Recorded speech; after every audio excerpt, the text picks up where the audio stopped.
말씀 보시기 전에 우리 전 세계에서 성탄 트리가 다 예쁘게 가꾸어지고 있죠. 올해는 우리 시청 앞에 그 성탄 트리가 없죠. 예, 제가 세우지 말라 그랬어요. 그래서 이번에는 없는데요. 전 세계에서 뭐 여러 도시의 어떤 명예를 걸고요. 어, 성탄 트리를 갖다가 되게 예쁘게 하는데 그게 이제 랭킹이 있어요. 이 세상에서 제일 예쁜 트리를 어, 여기가 이제 리투아니아 수도 빌뉴스라고 하는 곳인데요. 예, 이렇게 광장 한 가운데 이게 이제 또 위에서 보면 별 모양이에요. 또 이 성탄 트리 안으로 들어갈 수도 있고요. 그래서 여기가 굉장히 유명한 그 사진 찍는 스팟이기도 해요. 그리고 스위스 쭈리히는 그냥 도시 전체가 성탄 트리입니다. 예, 크리스마스 마켓이라고 이 시즌이 되면은 우리나라는 뭐 보통 12월 들어가면서 이제 가꾸기 시작하잖아요. 이 북유럽 사람들은 일반적으로 한 2달 전부터 막 북적북적합니다.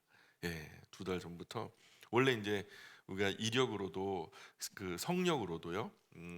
그 8주 전부터 준비하게 돼 있어요. 부활절도 8주 전, 또 이거 우리 제가 한번 재미있는 그 성탄 이야기 지금 올려드리고 있잖아요. 연재해서 그거 보시면 아마 이해하실 거예요. 굉장히 이 유럽 사람들 서구 사회에서는 이 성탄절이 굉장히 큰 명절이에요. 추수감사절 뭐 이런 것도 부활절 이런 것도 굉장히 유명한 명절이지만 근데 참 이런 것도 대단하고 여기 인파가요 지금 잘 보이진 않으실 건데 아주 콩나물 시루처럼 아주 그냥 옹골박작하게 그냥 막 엄청나게 그냥 있어요. 근데 복잡해요 여기 가면. 그래서 힘들고요. 예쁘긴 예뻐도 뭐 사람들 인파에 떠밀려 가지고 제대로 구경도 못 하고 이렇게 사진 찍어 가지고 보는 게 제일 예쁩니다. 그래도 예수님이 함께 하시면은 이런 성탄 트리도 가장 아름다운 성탄 트리 아니겠습니까? 예, 우리 이번 성탄에 가정에서 이런 예쁜 초 하나 켜놓고 예수님 생신 파티 멋지게 한번 올려드렸으면 좋겠어요. 우리 가정의 가장 큰 어르신이죠. 예, 내가 어른인데 뭐 이렇게 하시면 안 되고 아버지들 위에 우리 하나님 아버지가 계시고 예, 그 하나님 아버지께서 하나님 아버지의 하나님 그 아들 예수님을 이 땅에 보내주셨어요. 좀 귀한 성탄 가족 파티가 있었으면 좋겠어요. 좀 가장 뜻깊은 그런 행사라고 저는 생각합니다. 오늘 주제는 사람 수명 120 퀘스천 마크 있죠. 오늘 우리가 한번 같이 읽어보겠습니다. 같이 읽을게요. 시작. 여호와께서 이르시되 나의 영이 영원히 사람과 함께하지 아니하리니 이는 그들이 육신이 됨이라. 그러나 그들의 날은 120년이 되리라 하시니라. 아멘. 오늘 창세기 6장 3절의 말씀을 함께 읽었는데요. 우리나라 평균 기대 수명 세계적으로 보통 3위, 5위 안에 우리나라가 있어요. 뭐 3위 할 때도 있고 4위 할 때도 있고 5위 할 때도 있는데요. 우리나라가 세계적으로 가장 사람이 오래 사는 나라 중에서 5손가락 안에 꼽히는 거예요. 그만큼 이제 복지도 좋고 위생도 좋고 의료 환경도 좋아서 전 세계 시민 가운데 가장 오래 사는 나라 탑5 안에 드는 나라가 됐어요. 참 멋지죠. 자, 그런데 2022년 통계청 발표 남자 평균 수명이 이제 80.6세, 여자 평균 수명이 86.6세, 남녀 평균이 한 83세에서 85세 정도 사는 걸로 그렇게 이제 나타났어요. 보통 그러면 많이 잡아서 한 85년이다 이렇게 생각해 보면 남녀 평균이니까요. 나는 몇 년 남았나요? 지금 한번 헤아려 보세요. 지금부터 한 몇 년 남았나 한번 헤아려 보세요.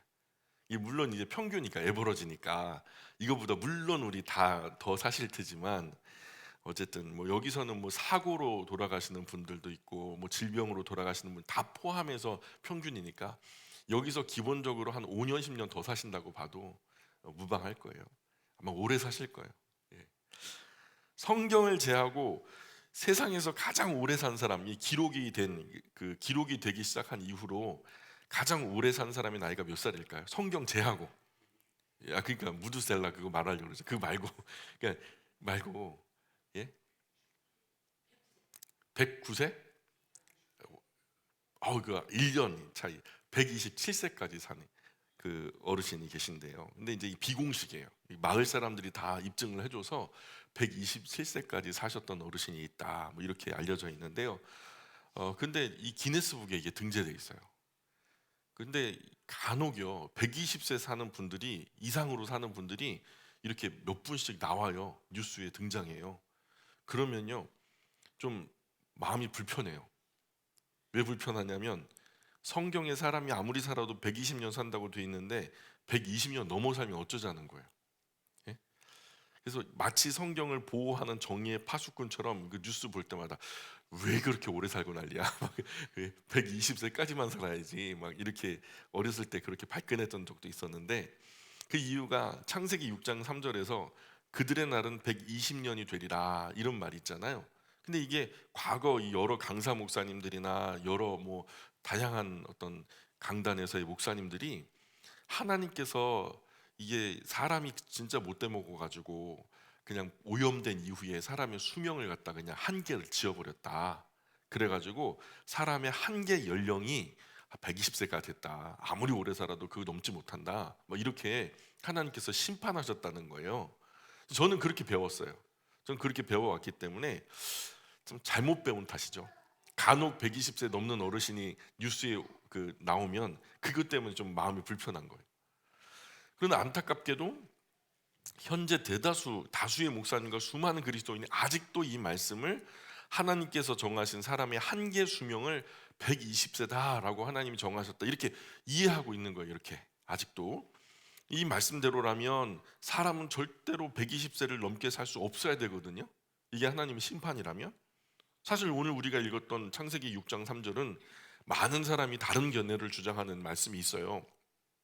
이 말씀은 보통 둘 중에 하나의 그 주장으로 이해가 돼요. 첫 번째는 앞서 말씀드린 대로 하나님이 이 시점에서 사람이 죄를 많이 짓다 보니까 노여워하셔서 인간의 수명을 120년으로 상한선을 제한하셨다. 이렇게 주장하는 주장이 하나가 있고, 또 하나는 하나님이 그들의 날이 120년이 될 것이다. 이 말씀한 내용이 이렇게 말씀하신 이후에 대홍수 이전까지 남아있는 기간이 120년이었다.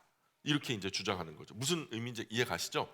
첫 번째는 각 사람의 연령이 120세, 아무리 많이 살아도 120년 이상은 못 산다. 이렇게 심판하셨다는 주장이고, 또 하나는 하나님이 이렇게 인간의 수명이 120세다라고 말씀하셨던 그 시점부터 대홍수까지 있는 시간이 120년 남았다.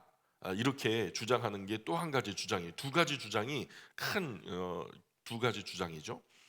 보통 이렇게 보는 분들은 120년의 기간이 하나님이 회개의 기회를 주신 어떤 집행유예 기간이다.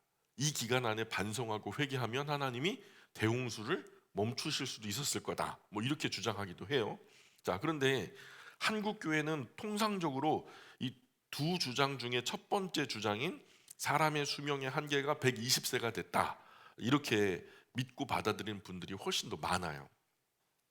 이 구절을 사람의 수명으로 이해하는 사람들은 보통 한 가지 이유 때문에 대홍수까지 유예 기간은 아닐 거다 이렇게 주장을 하는데, 그 근거가 뭐냐면 우리 성경책 한번 보실래요? 창세기 5장 32절 보세요. 5장 32절에서 어떤 내용이 나오냐면 노아가 몇 살 때? 500살 때 뭘 했대요? 셈과 함과 야벳을 낳았대요. 그렇죠? 동시에 낳진 않았을 거예요. 그렇죠? 셈과 함과 야벳을 낳았대요. 그런데 조금 두 장 뒤로 건너가 볼까요? 두 장 뒤로 건너가 보면 7장 11절에도 봅니까? 자, 7장 11절에 노아의 몇 살 때? 600살 때 뭐가 일어났다? 홍수가 일어났다. 맞아요? 600살 때. 그렇죠? 즉 5장 32절과 7장 11절 사이에 홍수가 나기까지는 몇 년이 있는 거예요? 500살, 600살 했으니까 100년이라는 기간이 있잖아요. 그죠? 그럼 100년인데 20년은 어디로 갔어요? 하나님은 분명히 120년이라고 말씀하셨는데 근데 여기는 100년인데 그러면은 그것은 여기에 해당하는 연도가 아니다. 이 대홍수까지 120년의 유예 기간을 말씀하시는 것은 아니라는 거예요. 그렇기 때문에 100년이지 120년이 아니지 않냐. 그러니 본문에서 120년의 의미가 홍수까지 남은 기간이 될 수 없다라고 이제 주장을 했던 거죠. 하지만 여기에도 또 중요한 문제가 있어요. 뭐냐면 하나님은 창세기 5장 32절 시점에서 그들의 날이 120년이 되겠다 말씀하신 게 아니에요. 시점을 보세요. 시점을. 분명히 창세기 6장에 접어들면서 새로운 단락이 시작돼요. 그래서 노아가 정확하게 500세 때에 하나님이 심판을 선포하셨는지 아닌지 그 여부는요, 성경을 통해서는 알 수가 없어요. 그 기간이 정확하게 못 박을 수 없는 기간인 거예요. 그래서 이 단지 성경은 노아가 500세 때 세 자녀를 낳았다는 말씀만 있을 뿐이죠. 그러므로 이 구절을 근거로 사람 수명이 120년이라고 섣불리 결론을 내리는 것은 문제가 있다. 시점을 규정할 수 없으니까. 뿐만 아니라 이 구절이 사람의 수명이 120년이다라고 주장하는 것은 성경 전체에 걸쳐서 치명적인 결함이 있는 주장이에요. 뭐냐? 실제로 성경을 보면 이후의 사람들이요, 120세 이전에 거의 죽지 않아요. 훨씬 오래 살아요. 그래서 사람의 수명이 120년이라는 이들의 주장이 맞다면 하나님의 심판은 어쩌면 이들에게 시행되지 않고 있는 것처럼 보여요. 하나님 분명히 120년이라고 상한선을 제한해 주셨는데 이들이 사람의 수명 120년이라고 주장한다면 하나님의 심판이 지금 시행되지 않고 있는 거잖아요. 대표적으로 노아 홍수 후의 계보를 기록하는 창세기 11장 10절 이하가 이제 그 사람들의 연령을 지금 얘기하고 있는데, 셈족의 후손은 모두 하나 빠짐없이 120세 훨씬 넘어가요. 자, 이게 이제 연령을 이제 성경의 The Year of the World라 그래갖고, 이게 뭐냐면 이제 AM이라 그래요. 그래서 이 성경적으로 성경학자들이 세계의 해, 그래서 하나님이 천지를 창조하신 이후에 이 땅 위에 아담이라는 존재를 두셨고요. 그때가 이제 영년인 거예요. 그때부터 1년, 2년 쳐가지고, 그래서 우리는 이제 서기 BC와 AD로 나누잖아요. 훨씬 이전에 창세 시점으로, 인간의 창조 시점으로 봤을 때 영년으로 치고 그때부터 1년, 2년 하는 것을 갖다가 AM이라고 하는데요. 아노문디라고 하는 라틴어로 쓰는데, 이제 그것으로 보면은 1년, 그러니까 아담이 이 땅 위에서 살면서 1년이 됐을 때가 1년이에요. 그럼 AM 1년이라고 치면 지금 이제 맨 위에 있는 게 아담의 나이고요. 그리고 이제 밑으로 이제 그 열조들이 아브라함까지 이제 계보가 쫙 나온 거예요. 그런데 보니까 셈은요, 몇 살까지 살았냐면 노아의 첫 번째 아들이잖아요. 600세까지 살았다. 아르박삿은 438세까지 살았다. 셀라는 433세, 에벨은 464세, 벨렉은 239세, 루는 239세, 스룩은 230세, 나홀은 148세, 데라는 아브라함의 아버지죠, 205세, 아브라함은 175세, 이삭은 180세, 야곱은 147세. 120세 이하로 산 사람이 있어요, 없어요? 없어요. 없어요. 여기 표에서 보면, 이걸로 보면 훨씬 더 좀 선명할까요? 글씨가 그래도 안 보이니까 좀 애매하죠. 이 열조, 역대 그 열조 연대기를 펼쳐놓고 보면은 재미있는 게 뭐냐면, 노아의 아버지가 이름이 뭔 줄 아세요? 라멕이죠. 맞아요? 라멕인데요, 이 라멕이요, 아담 할아버지랑 만났을까요, 안 만났을까요? 우리는 그냥 막연하게 아이고 그 한참 전에 조상님인데 어디 그냥 노아 아버지랑 만나겠냐고, 노아 아버지 라멕이랑 만날 리가 있냐고 막 그렇게 생각하기 쉬운데, 아니요, 아담의 나이가 900세가 넘어가잖아요. 자, 그러면 그 아담에 살았던 삶과 또 아버지, 그 노아의 아버지 라멕이 이제 태어난 해와 이렇게 그 계산을 해보면은요, 아담이 창조된 후 930세에 죽고 라멕은 874년에 죽어요. 그러면은 이제 56년 차이가 나거든요. 그러니까 라멕이 56세 때 아담이 죽었다는 결론이 나는 거예요. 아니 그 아담이 이제 라멕의 56세 때 아담이 죽었다는 결론이 나는 거죠. 그러면은 아담하고 라멕이 대화가 가능했던 거예요. 또 가만히 보세요. 아브라함이 태어난 창조 후 2008년이거든요. 창조 후 2008년 그 해에 이제 노아가 죽어요. 그러니까 2008년, 그러니까 AM 창조 이후 2008년이 지난 시점에서 이제 노아가 죽어요. 근데 노아가 죽던 해에 아브라함이 태어나요. 그렇게 보면 어쩌면 노아 할아버지가 아브라함이 태어나는 것을 보고 죽었을 수도 있겠다. 이런 상상도 가능한 거예요. 적어도 노아의 아들 셈은요, 확실하게 아브라함과 대화가 충분히 가능했다. 그래서 아브라함이 그 노아의 아들, 첫 번째 아들 셈 할아버지와 아브라함이 서로 만나서 셈 할아버지 아버지 노아께서 방주 짓던 얘기 좀 해주세요. 그때 우리가 정말 고생 직사하게 했지. 막 이런 얘기가 가능했다니까요. 진짜로요. 연대기적으로 보면 방주 안에서 1년 동안 사람과 짐승들은 어떻게 지냈어요? 그 홍수는 얼마나 대단했어요? 이런 이야기를요, 셈과 아브라함이 대면해서 대화할 정도의 연령이 됐단 말이에요. 이런 질문이 가능했단 말이에요. 다시 좀 이 본론으로 돌아와서 홍수 이후에 셈족의 후손 중 아무도 122세 이전에 죽은 사람이 없죠. 이것을 어떻게 하나님의 심판이 집행되고 있다라고 말할 수 있을까요? 심지어는 한참 후 시대였던 족장 중에서도요, 120세를 넘게 사는 사람은 흔했어요. 우리가 잘 아는 아브라함 175세까지 살았죠. 그리고 이보다 훨씬 후대인 모세 시대 아론은요 123세까지 살았고요. 사실이 이렇다면 하나님이 말씀하신 사람 수명 120년은 그냥 유명무실한 죽은 법이 됐을 거예요.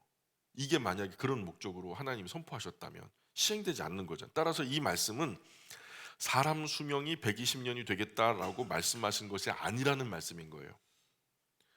이 여러 가지 근거를 통해서 아까 우리가 처음 5장의 말씀과 7장의 말씀의 갭에 정확한 시점이 지정되지 않았다라는 것과, 그리고 하나님 말씀하신 이후에 그저 120세 넘게 산 사람들이 너무나 많다, 대부분 그렇게 살았다라는 것과 이 근거를 생각해 보면 사람의 수명이 120년이 되겠다라고 말씀하신 것은 아니라는 거예요.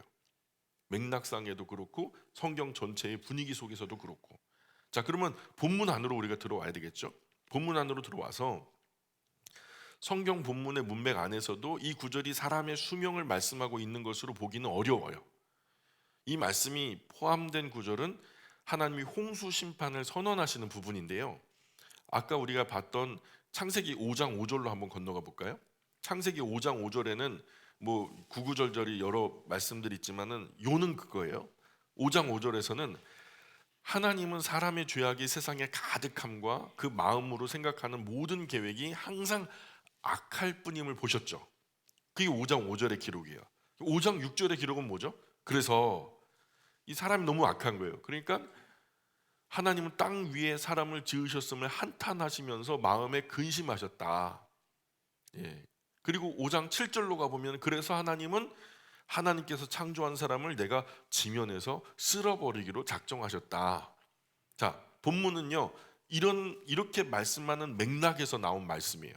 이 구절의 확장된 문맥은 사람의 죄악으로 인해 대홍수 심판이 이르게 되었다라는 것을 인과를 설명하는 거예요. 그래서 즉 대홍수 심판까지 남겨진 시간이 120년이라고 보아야 합당한 해석이 된다. 저는 그렇게 주장하는 거예요. 여기에서 창세기 6장 3절의 이 구절은 사람의 수명이라고 끝까지 주장한다면 앞선 그 대홍수 심판의 맥락과는 영 관련이 없어져 버려요. 맥락을 두고 봤을 때 심판이라는 표현은 그 심판이라고 표현하는 것은 짝이 이루어져 가지고 얘기가 나오는데 심판 곧 대홍수라고 말씀하는 거예요. 모든 본문에서 그래요. 심판 곧 대홍수라고 말하는데, 근데 이게 지금 인간의 수명이 또 한 번의 심판이 될 수 있잖아요. 심판이 왜 두 개예요? 상한선을 제한하는 것도 심판이잖아요. 그러면 어쨌든 그 앞서서 나의 영이 영원히 사람과 함께하지 않겠다. 좀 시험이 드는 말이죠. 영원히 사람과 함께하지 않겠다. 그러면 지금 우리와도 함께하지 않겠다는 말씀인가? 영원이니까? 이게 좀 시험이 들 것 같아요. 이 선언은요, 대홍수 심판의 정당함을 말씀하는 거예요. 이 영원히에다가 동그라미 쳐보실래요? 여러분 성경책 영원히. 자, 하나님은요, 사람과 영원한 사랑의 교제를 누리기 위해서 세상에 자신의 형상대로 사람을 지으셨죠. 그러나 범죄한 이후에 사람이 타락과 오염, 그 범죄, 죄범하는 속도가요, 도저히 돌이킬 수 없을 정도로 그냥 관영해버려요. 그냥 관영하다는 건 뭐냐면 정화의 속도보다 범죄의 속도가 더 커서 가면 갈수록 죄가 쌓이는 거예요. 그리고 관영하다는 것은 물잔에 물이 차고 넘쳐 흐른다라는 거예요. 그러니까 이게 인간의 역사가 지속될수록 어떻게 돼요? 범죄는 더 충만해지는 거죠. 선이 충만해지는 게 아니라. 그러니까 하나님 이것을 보시고 이제는 심판해야 되겠다 이렇게 여기신 거죠. 관영하다라는 말이 그런 거예요. 자, 그래서 도저히 돌이킬 수 없을 지경까지 이르니까, 그래서 하나님이 사람과 영원한 사랑의 교제를 누리는 것을 포기하련다 이런 말씀이에요. 그리고 나의 영이 영원히 사람과 함께하지 않겠다 선언하시는 거예요. 여기서 미묘한 오역이 하나 있는데, 그게 여러분이 동그라미 친 영원히라는 거예요. 이 조건부라 이 가로 열고 영원히 뒤에다가 한 글자를 더 넣으면 정확한 번역이 되는데요. 영원히는, 그럼 뜻이 확 달라지죠? 그럼 어떻게 돼요? 영원히는, 그럼 뭐 어떻게 되냐면 여호와께서 이르시되 나의 영이 영원히는 사람과 함께 하지 아니하리니 이는 그들이 육신이 됨이라. 그러나 그들의 날은 120년이 되리라 하시니라. 이런 구절을 120년 사람의 수명이라 이해한다면, 하나님의 심판은요, 사람의 수명을 줄이는 것도 심판, 그리고 대홍수로 심판하는 것도 심판. 결국 하나님은 심판을 두 번 내리는 이상한 일이 벌어지는 거예요. 하지만 문맥 안에서 사람의 관영한 죄악에 대한 심판은 분명히 대홍수 심판 하나밖에 없거든요. 따라서 이것을 사람의 수명의 단축으로 보는 것은 문맥상에도 맞지 않다. 이렇게 읽을 때 창세기 6장 3절의 말씀을 합당하게 번역해 보면 좀 이런 말씀이 될 거예요. 나의 영이 영원히는 사람과 함께하지 않겠다. 왜냐하면 그들은 죄를 범하는 육체가 되었기 때문이다. 그러므로 나는 그들에게 돌이킬 수 있는 120년의 기간을 준 후 돌이켜 회개하지 않는다면 범죄하는 그들을 모두 멸망시키겠다. 이런 말이에요. 무슨 의미인지 이해 가시죠? 예, 유예 기간을 주겠다. 기회를 주겠다는 얘기예요. 그러므로 이 말씀은 홍수가 나기까지 하나님이 주신 유예 기간이었다는 거죠. 이것이 회개의 기회요, 돌이킬 수 있는 기간이었던 거죠. 많은 사람에게 심판 전에 특별한 기회를 주셨는데 몇 년을 주셨어요? 120년 돌이킬 수 있는 시간을 주셨단 말이에요. 작은 시간이에요? 작지 않은 시간이죠. 그런데 안타깝게도 우리가 결론을 잘 알죠? 돌아온 사람이 있어요, 없어요? 없어요. 노아의 가족들밖에는 돌아온 사람이 없었어요. 하나님은요, 우리에게도 요한계시록을 통해서 아주 큰 심판을 예고하셨죠. 그리고 살아가는 동안 지금 우리에게도 이런 특별한 회개의 기회가, 돌이킬 수 있는 기간이 주어졌어요. 숨 쉬는 동안. 그래서 우리는 두 가지의 종말을 준비해야 되는데, 첫 번째는 종국사적 종말의 날, 그 종말, 요한계시록에 말씀하는 일곱 번째 나팔 소리와 함께 호련히 변화되어지는 그 종말의 날을 우리가 살아있을 때 맞이한다면 부끄럽지 않게 들림받을 수 있도록 준비해야 돼요. 혹여 그날이 오기 전에 우리가 먼저 개인적인 종말을 맞을 수 있어요. 두 번째 종말은 개인의 종말이죠. 첫 번째 종국사적 종말, 두 번째 개인의 종말. 이 기간이 지나가 버리면 아무도 돌이킬 수 없죠. 노아가 심판의 메시지를 받고 방주를 만들죠. 그리고 사람들에게 홍수가 올 것을 열심히 알려요. 그래요. 지금 맥락상으로 보면 노아와 그의 가족들이요, 엄청나게 열심히 그 시대 사람들에게 자기와 함께 방주에 오를 것을 요청했을 거예요. 구원의 방주에 오르자. 이게 유일하게 살 길이다. 그죠? 근데 역사유래 계속해요. 창세기에도 그렇지만 이후에 출애굽기에서도 그렇고요. 민수기, 신명기, 여호수아 하면서 말라기까지 하나님은요 늘 그 시대에 구원의 길을 여셔요. 예레미야 시절에 창피하게라도 바벨론으로 끌려가면 산다. 피할 길을 주시죠. 그죠? 그렇게. 그런데 끝까지 안 듣는 사람들은 결국 다 망해버려요. 자, 한편으로는 노아의 가족들은 배를 만들고 있었고, 다른 한편으로는 심판을 전하고, 그런데 그 기간이 무려 120년의 시간을 주신 거죠. 이것은 당시 사람들이 마음만 있다면 회개하기에 충분한 기간이었을 거예요. 하지만 성경은 홍수가 일어났을 때 그 심판의 홍수가 노아와 가족을 통해서 굉장히 오래전부터 열심히 알려졌음에도 불구하고 노아의 가족들 외에 단 한 사람도 이 배에 탄 사람이 없었다는 것을 증언해요. 아무도 회개하지 않았대요. 과연 하나님 말씀대로 온 세상에 죄악이 관영했던 거죠. 그리고 성경이 말씀하는 이 죄악의 관영함의 시작은 좀 그게 궁금하죠. 죄가 어떻게 갑자기 그 습한 날 곰팡이가 한꺼번에 확 피어오르듯이 죄가 어떻게 온 인류 가운데 갑자기 확 퍼져나갈 수 있었을까? 이게 뭐냐면 그 시작점을, 성경이 소개하는 시작점에 어떤 사건이 있었냐면 셈의 후손이 불경건한 가인의 자손과 혼합됨으로 빚어진 일들이었다라고 설명하고 있어요. 뭐 어떻다고요? 뭐가 원인이 됐다고요? 예, 경건한 셈의 후손이 불경건한 가인의 자손과 혼합됨으로 빚어진 일들이었다라고 성경은 우리에게 그렇게 소개하고 있어요. 따라서 우리는 이 말씀을 대하면서 두 가지를 꼭 기억하셔야 돼요. 두 가지를. 첫 번째는 신앙의 사람은요, 세상의 사람과 혼합될 때 타락은 시작되는 거예요. 세상에 하나님 없이 살아가는 사람과 혼합될 때 타락이 시작되는 거예요. 그러므로 그리스도인은 세상과 적절한 거리를 유지하는 것이 중요해요. 누가 봐도 오해 없이 구별되었다 인정할 만큼 세상과 거리를 버리셔야 돼요. 벌리셔야 돼요. 배는 바다 가운데 있어야 하죠. 분명히 배는 바다 위에 떠 있어야 돼요. 그러나 배 안에 바다가 있으면 안 되죠. 배 자체로서의 의미와 정체성을 잃어버리는 거죠. 그리스도인은 세상 가운데 살아가는 게 맞아요. 그러나 그리스도인 안에 세상이 들어오면 심각한 문제가 생기는 거예요. 더 이상 많은 이들을 구원에 이르게 할 수 없어요. 이스라엘이 그랬듯이 세상이 그들 가운데 들어가니 그들이 절대로 구원의 도구가 될 수 없어서 촛대를 옮기셔서 오늘 이방인들에게 구원의 횃불을 넘겨주셨죠. 하나님이. 우리마저 그렇게 되면 된다 안 된다? 안 되는 거죠. 그러니 그리스도인은 너무 세상에 빠져 살면 안 돼요.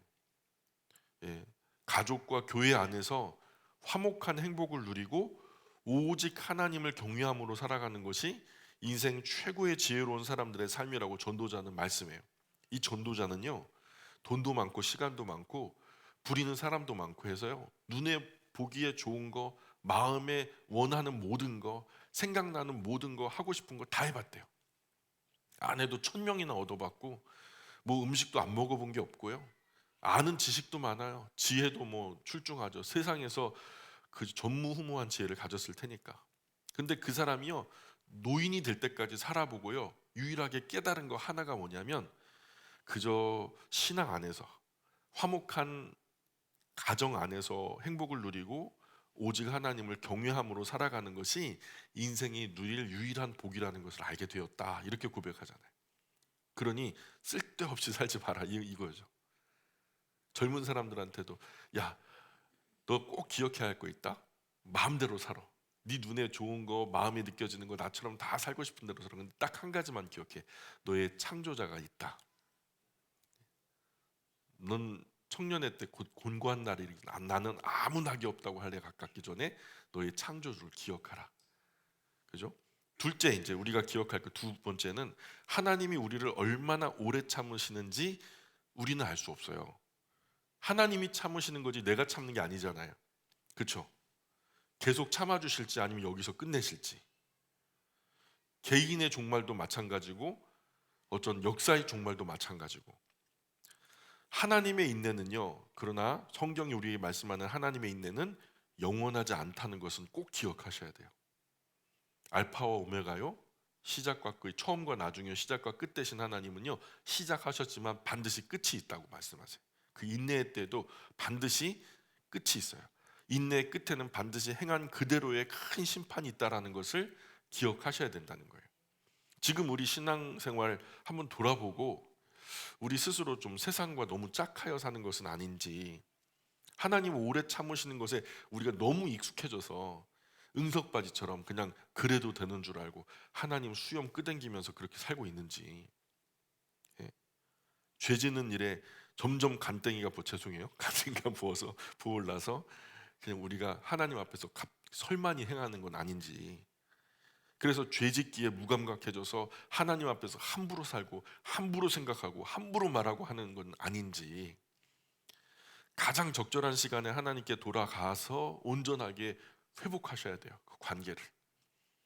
모든 엉킨 것보다 제일 먼저 풀 것은 하나님과 우리의 관계예요. 그 다음에 인간관계, 인간과 자연 관계거든요. 그래서 하나님의 불쌍히 여겨주시고 긍휼히 여겨주시고 용서해 주시는 은혜를 받아야 나머지가 순리대로 순차대로 순적하게 이루어지는 거죠. 적절한 시간이 언제일까요? 그거 하기에 적절한 시간. 예? 지금이죠. 오늘이죠. 바로. 그러니까요. 미루면 안 되죠. 한번 같이 기도할까요? 우리 같이 기도할까요? 말씀 끝났어요. 오늘 짧은 주제라 지난주에 못했던 거 오늘 잠깐 해가지고 벌써 싱겁지만 밟고 끝났어요. 뭐 요는 그렇죠.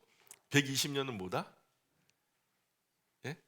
하나님이 이제 지금 우리 본문 6장 3절에서 말씀하셨던 120년은 뭐다? 예? 인간의 수명의 한계다? 아, 그거 아니다. 예. 홍수 이전까지 심판을 유예하신 그 기간 안에 다 돌아와라, 다 돌아와라. 내가 너희들을 지었어. 나의 형상대로 지었단 말이야. 하나님이 얼마나 속상하셨을까요? 얼마나 영원히 사랑하시기 위해서 그 형상대로 지어서 정말 그 아름다운 사랑을 에덴의 동산에서부터 시작해서 온 우주 끝까지 퍼져나가 하나님이 그 아름다운 교제를 이루고 싶었는데 범죄, 악한 사단의 괴계로 범죄가 이 세상에 들어와서 사람들이 점점점 시커매지고 죄로 오염되고 타락하고 망가져가는 그 모습 보면서 하나님이 얼마나 안타깝고 실망하셨어요. 하나님이 근심하셨다 그러잖아요. 우리는 하나님이 무슨 근심을 하셔요? 하나님이 무슨 근심을 하셔요? 근데 하나님도 근심하신다니까요. 하나님도 통곡하시고요. 오늘 우리가 두 가지 말씀드렸던 거 기억하면서 함께 잠깐 기도했으면 좋겠습니다.